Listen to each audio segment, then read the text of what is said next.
네, 예배 가운데 나오신 모든 분들을 환영하고 축복합니다. 오늘 시간 하나님께서 주실 그 은혜와 그 사랑을 우리 마음 가운데 새기며 세상 가운데서 승리하는 우리 모두가 되길 축복합니다.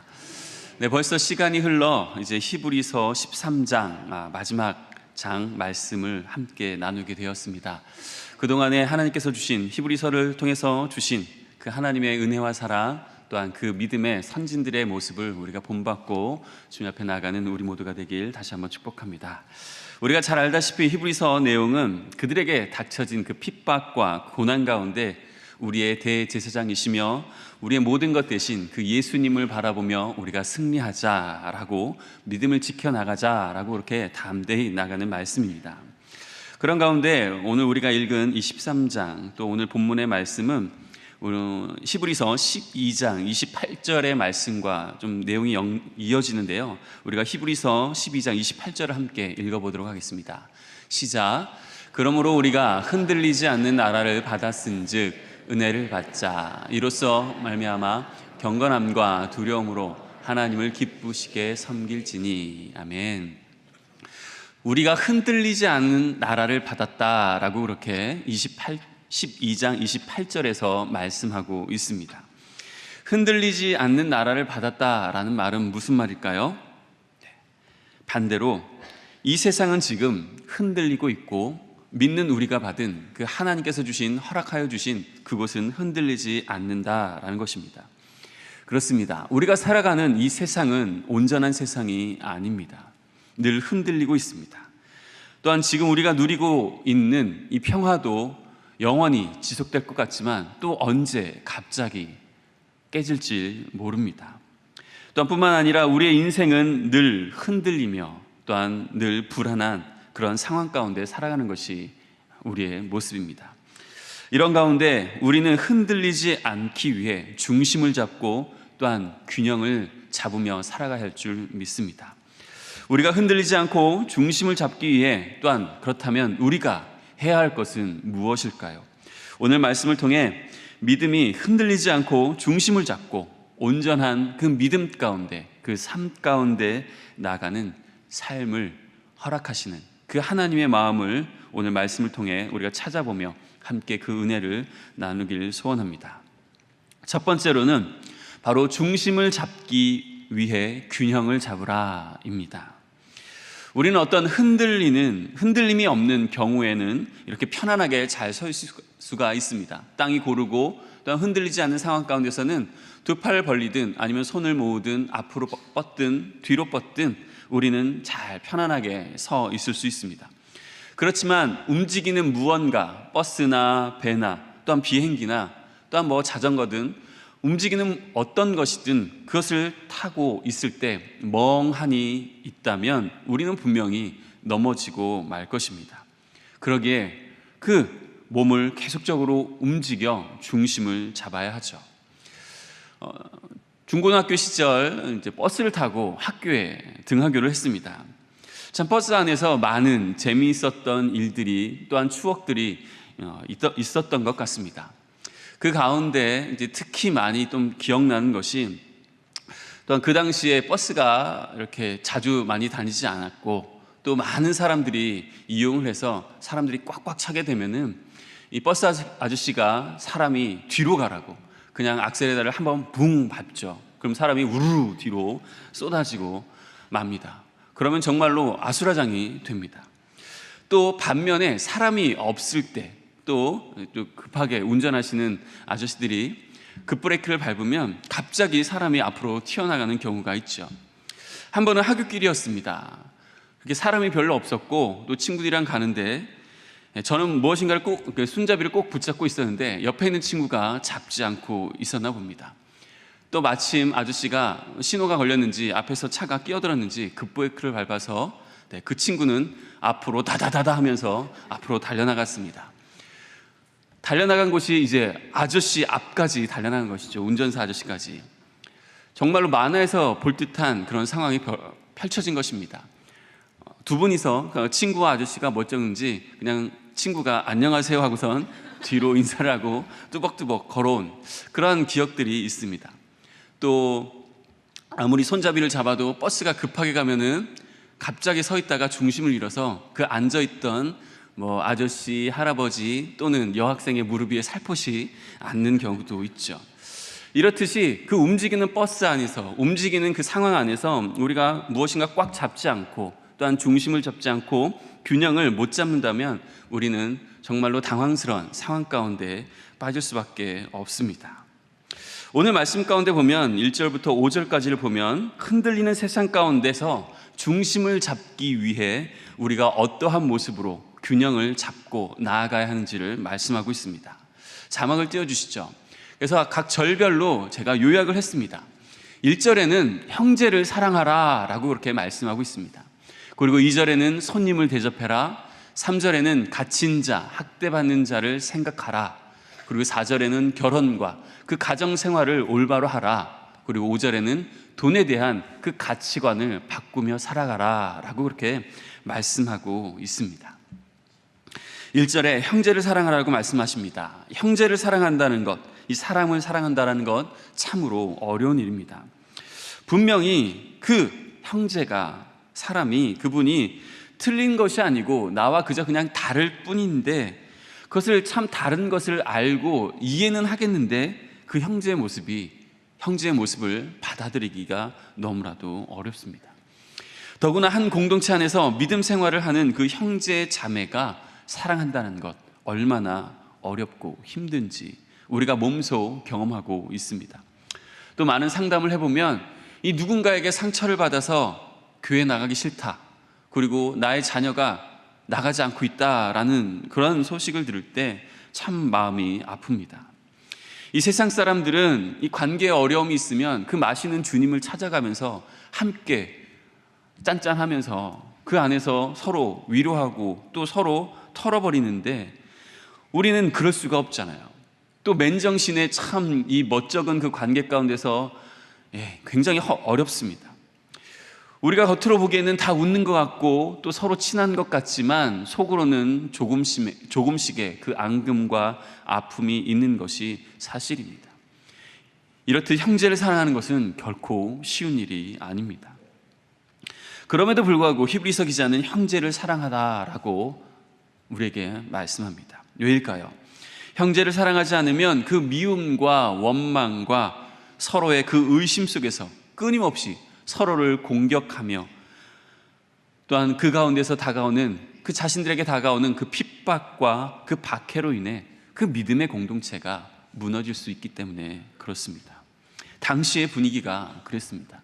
끊임없이 다가오는 핍박, 믿는 자로서 발각이 되면 즉시 그 많은 사람들 앞에서 사자의 밥이 되거나 화형에 처해져 가는 그런 모습. 그러기에 형제를 사랑하지 않으면 그 공동체는 쉽게 무너질 수밖에 없는 상황이었습니다. 외부의 적이 아니라 오히려 그 내부의 적으로 인해 더욱더 힘들고 어려운 상황이었죠. 그러기에 형제를 사랑하지 못해서 아주 작고 또한 작은 그 오해로 인하여서 서로 미움을 사고 또한 서로 힘들어진다면 서로가 서로를 고발할 수밖에 없는 것이죠. 그러기에 그 공동체는 쉽게 무너질 수밖에 없었습니다. 우리는 우리의 공동체, 우리 교회를 정말로 소중하게 여기고 계십니까? 그렇다면 힘들더라도 의지적으로 형제 자매를 사랑하십시오. 이것이 바로 우리 교회가 살아가는 법입니다. 세상 사람들이 교회를 볼 때 왜 너희들은 도대체 싸우고 있느냐라는 소리를 왜 우리가 들어야 하겠습니까? 왜 우리가 우리 스스로 교회를 무너뜨려야 하겠습니까? 형제 자매를 사랑하십시오. 그것이 우리 교회가 살아가며 우리 교회가 더욱더 능력 있게 힘을 가지고 살아나가는 그런 모습일 줄 믿습니다. 그리고 2절에는 손님을 대접하라 라고 그렇게 부탁을 합니다.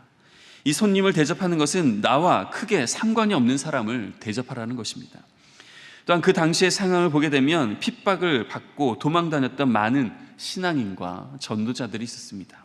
또한 그 밖에 가난으로 인해서 집을 잃어버린 자들도 있었습니다. 그런 사람들에게 공동체 안에서 집을 제공하고 식사를 제공하라는 것이죠. 그것이 성도들이 해야 할 마땅한 일이다 라고 그렇게 말합니다. 또한 3절도 같은 맥락입니다. 감옥에 갇힌 자, 학대받는 자, 믿음으로 인하여 세상 사람들로부터 그 조롱받는 자들이 있었습니다. 이런 자들의 그 어려움을 그저 우리가 지식적으로 머리로만 알고 그렇구나, 힘들겠구나 라고 생각하는 것으로 그치는 것이 아니라 실질적으로 그들의 곁에 가서 그들을 돕고 그들과 함께하라는 것입니다. 그렇다면 이것이 왜 힘들까요? 왜 히브리서 기자는 이러한 부탁을 하고 있을까요? 그 당시 사회로부터 핍박과 조롱을 받고 심지어 감옥에 갇힌 자를 돕는다는 것은 또한 2절 말씀처럼 그런 자를 나의 손님으로 나의 집에 모셔드린다는 것은 나도 그들과 똑같은 신앙과 모습을 가지고 있다는 것을 그 주위의 사람들에게 다 알리는 그러한 상황이기 때문에 이것이 굉장히 어려웠던 것이죠. 그러니 자연스럽게 손님을 대접하지 않으려 했고, 또한 갇힌 자를 위해서 함께 그들을 위로하고 그들을 찾아가는 모습을 할 수가 없었던 것입니다. 우리는 주님 안에서 하나인 줄 믿습니다. 한 공동체인 줄 믿습니다. 우리가 서로를 돌보지 않는다면 누가 우리와 함께 하겠습니까? 믿는 자들이 함께 서로 힘을 합하고 함께 나아가야 할 줄 믿습니다. 또한 4절에서는 그 결혼관에 대해서 말씀을 하는데요, 결혼을 귀히 여기고 또한 부부 생활을 깨끗이 하라라고 그렇게 말씀하고 있습니다. 로마는 성적으로 너무나도 타락하고 문란했습니다. 우리가 역사적으로 볼 때도 공동 목욕탕이니 여러 가지 그런 시설과 여러 가지 문화가 그들의 성생활이 얼마나 문란했는지를 우리는 잘 알 수가 있습니다. 그들과 같은 모습으로 살지 말 것을 히브리서 기자는 그 유대인들에게 말하고 있습니다. 또한 이 모습을 영적으로 우리가 또한 살펴본다면 예수님을 믿다가 핍박으로 인해 유대교로 다시 돌아가는 것이 예수님에 대한 그 배교고 배신이며 또한 외도하는 그러한 모습이라는 것을 그들은 결코 생각하고 있지 않았습니다. 그들이 침소를 더럽히고 그저 아무하고나 쉽게 관계를 맺는 그러한 모습이 바로 예수님을 향한, 하나님을 향한 그들의 모습과도 똑같았던 것 같습니다. 쉽게 신앙의 지조를 저버렸던 것이죠. 자신의 배우자에게 만족을 못하는 그 모습이 마치 예수님 한 분만으로 만족하지 못한 그 모습을 꼬집고 있는 것이죠. 우리는 예수님 한 분만으로 만족하는 우리의 모두가 되길 축복합니다. 또한 5절 말씀 가운데도 예수님보다도 돈을 더 사랑하는 그들의 모습을 꼬집고 있습니다. 돈이 분명 우리에게 필요합니다. 우리가 이 땅을 살아가는데 분명 필요한 것입니다. 그렇지만 돈은 우리를 결코 사랑하지 않습니다. 우리를 노예로 만들 뿐입니다. 그리고 필요와 가치가 없어지면 우리를 버려버리는 것이 바로 돈입니다. 그러나 5절 하반절의 말씀에 보면 예수님은 결코 너희를 버리지 않으신다, 너희를 떠나지 않으신다 말씀하십니다. 히브리서 기자가 1절부터 5절까지의 이러한 많은 세세하고 조금은 입에 담기 힘든 부분까지도 말하고 있는 이러한 것들을 언급하는 이유가 무엇일까요? 형제를 사랑해라, 손님을 대접해라, 갇힌 자, 학대받는 자를 생각해라, 결혼과 가정생활을 지켜라, 돈에 대한 가치관을 지켜라, 바꿔라 라고 하는 것은 왜 이렇게 말씀하고 있는 것일까요? 그렇다면 이들이 이러한 것들을 처음 들었을까요? 그들에게 분명 복음 전한 자가 있고 말씀을 가르친 자가 있고 또한 양육한 자가 있다면 그 신앙인의 그 기본적인 삶에 관한 많은 부분들을 분명히 가르쳤을 것입니다. 그 가르침 가운데는 이러한 형제 사랑에서부터 돈에 대한 가치관에 대한 것들을 분명히 가르쳤을 것입니다. 또한 이미 실천하고 있는 자들도 있었을 것입니다. 그렇지만 이것을 한 번 더 강조해서 그것을 끊임없이 계속해서 하라라고 외치고 있는 것입니다. 우리도 이러한 가르침에 대해서 처음 듣는 분 계십니까? 믿음 생활하면서 우리는 수없이 많이 들었을 것입니다. 제가 조사를 해봤는데 형제 사랑에 관한, 그냥 형제를 사랑하라 또는 형제 사랑이라는 단어를 검색했을 때 성경 안에 11번 이상의 단어가 나옵니다. 또한 손님을 대접하라, 이 부분에 대해서는 손님 대접에 대해서 딱 나와 있지는 않지만 우리가 아브라함에 대해서, 또한 성경의 곳곳에 대해서 손님을 대접하고 이웃에 대해서 어떠한 모습으로 나아가야 하는지 우리가 분명히 알고 있습니다. 또한 갇힌 자라고 검색을 하면 15번 이상이 검색이 됩니다. 또한 결혼에 관해서도 우리가 충분히 성경에서 많이 듣고 있고요. 또한 돈에 관한 이야기는 수없이도 많이 우리가 듣고 있습니다. 그렇습니다. 성도의 삶은 그저 한 번 복음을 듣고 선한 모습으로 살고 있다고 안주하는 것이 아니라 끊임없이 우리는 그것들과 씨름하는 삶을 살아야 한다는 것입니다. 그런데 이러한 삶을 살아야 한다는 것을 알면서도 잘 안 되는 것이 솔직한, 부끄러운 우리의 모습입니다.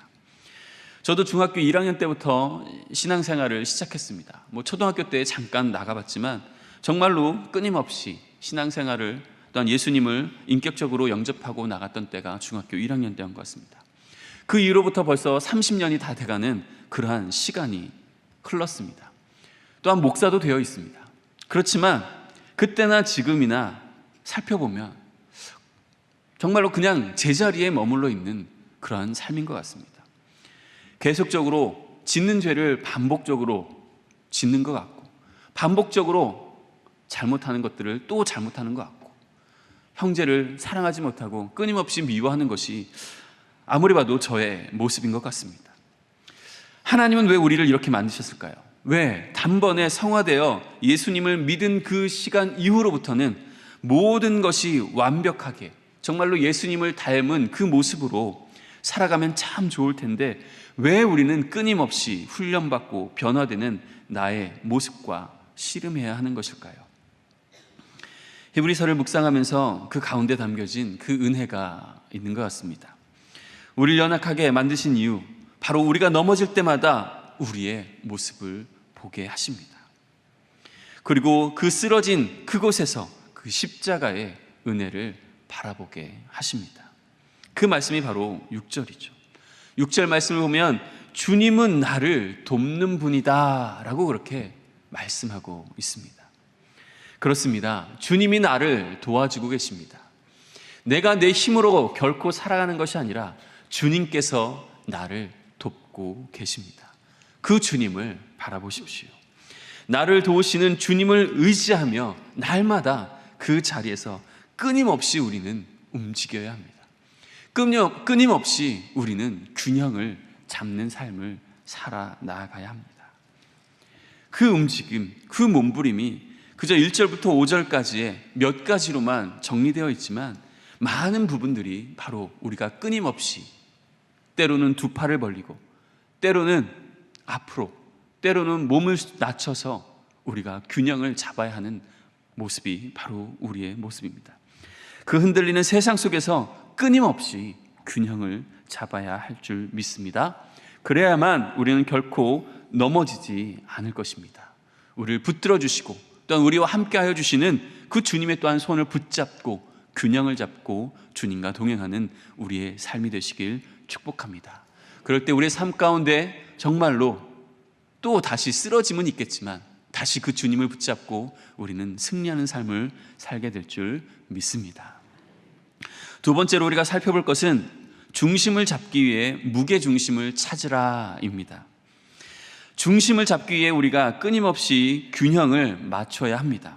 그러나 아무리 균형을 잘 잡더라도 엉뚱한 곳에 우리가 서 있고 그곳이 중심인 양 서 있다면 그곳은 무너질 수밖에 없습니다.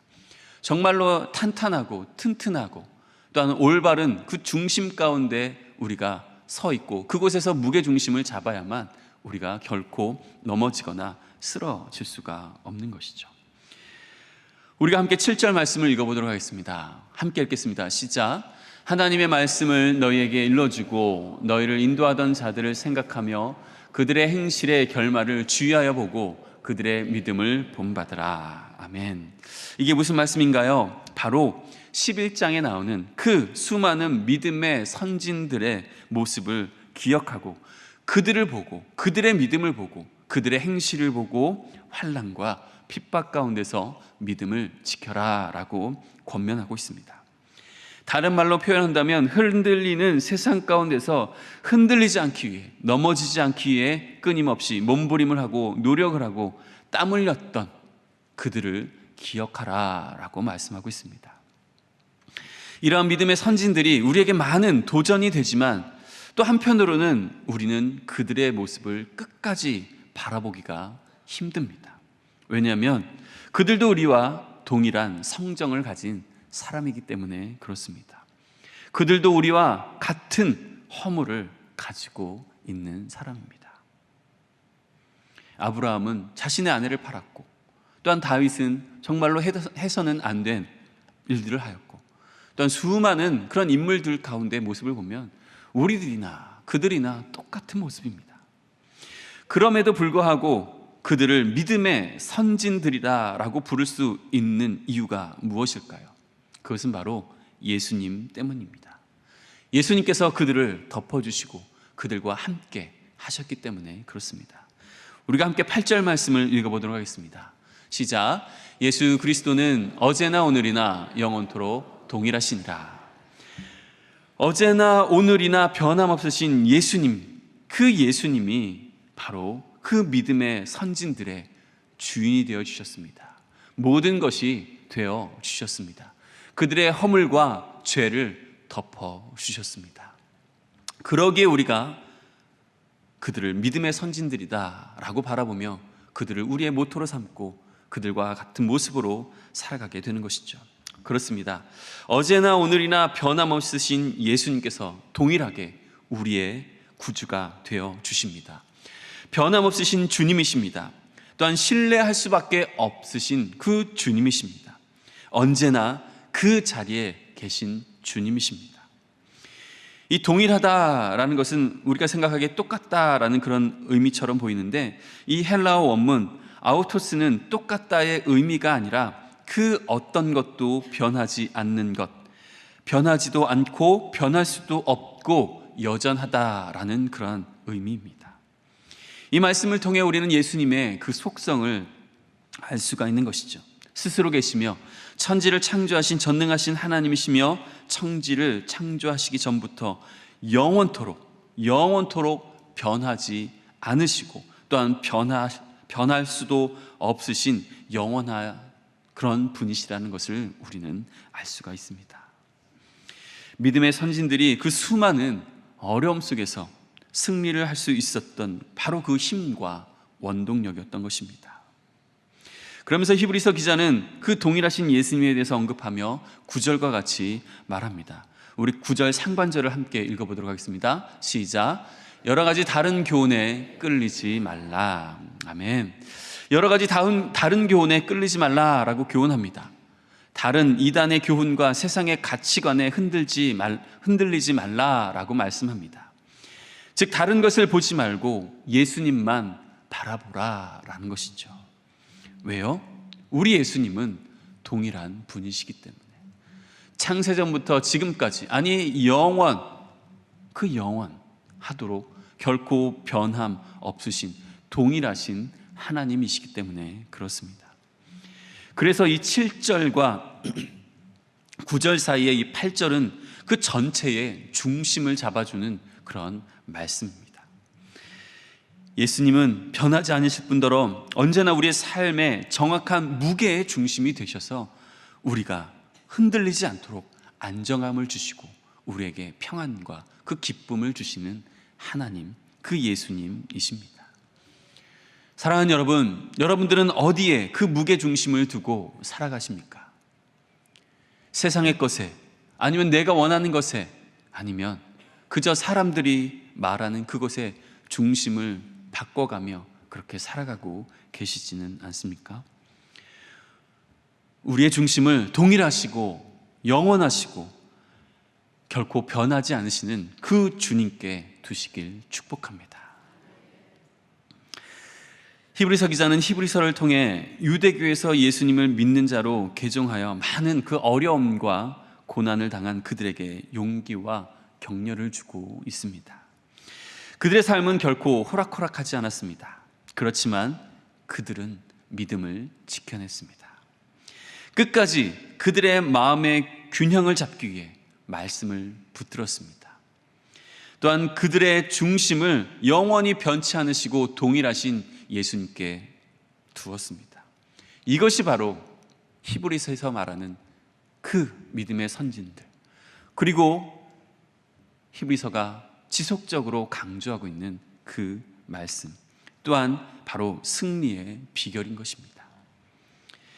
히브리서 말씀은 결코 이 시대에만 주어진 그런 말씀이 아닙니다. 동일하게 우리에게도 주신 말씀인 줄 믿습니다.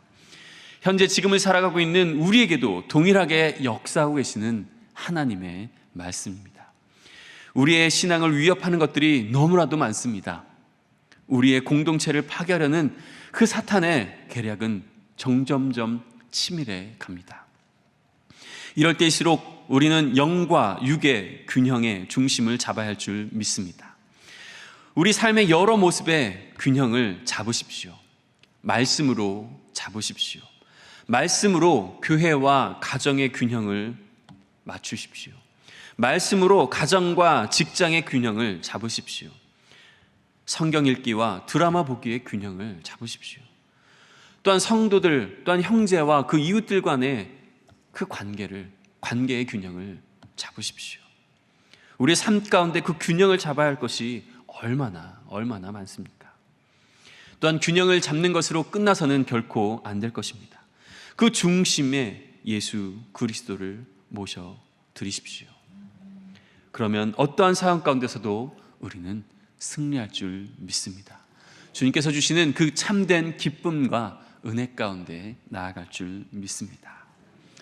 제가 신대원 1학년 때 첫 시간이 기독교 교육 개론이었습니다. 그때 교수님께서 하신 여러 가지 말씀이 있었는데 솔직히 기억나진 않습니다. 그런데 단 한 가지는 기억이 남습니다. 그것이 무엇이었냐면은 파도 타기였습니다. 파도가 몰려올 때 그 파도를 보고 많은 사람들이 반응을 하는데, 어떤 사람은 파도를 보고 도망가는 사람이 있다. 또한 어떤 사람은 파도에 빠져 허우적대는 사람이 있다. 또한 어떤 사람은 그 파도를 오히려 즐기며 서핑하는 사람이 있다라고 하는 그 말씀이 지금까지도 기억이 납니다. 파도를 서핑하는 사람은 무슨 사람입니까?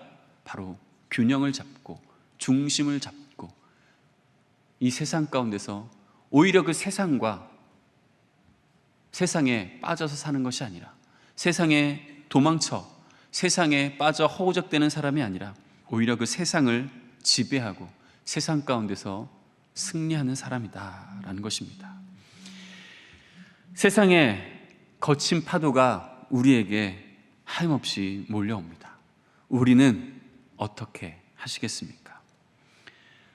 우리는 그럴 때마다 균형을 잡고 예수 그리스도 안에서 중심을 잡아야 할 줄 믿습니다. 그럴 때 우리는 이 세상의 파도에 휩쓸려 허우적대고 그저 도망치는 것이 아니라 오히려 그것을 즐기며 서핑하는 자로서 승리하며 주님 앞에 영광을 올려드리는 우리의 모습 될 줄 믿습니다. 그러한 우리의 모든 삶이 되시길 다시 한번 축복합니다. 사랑과 은혜가 충만하신 하나님 아버지, 감사합니다.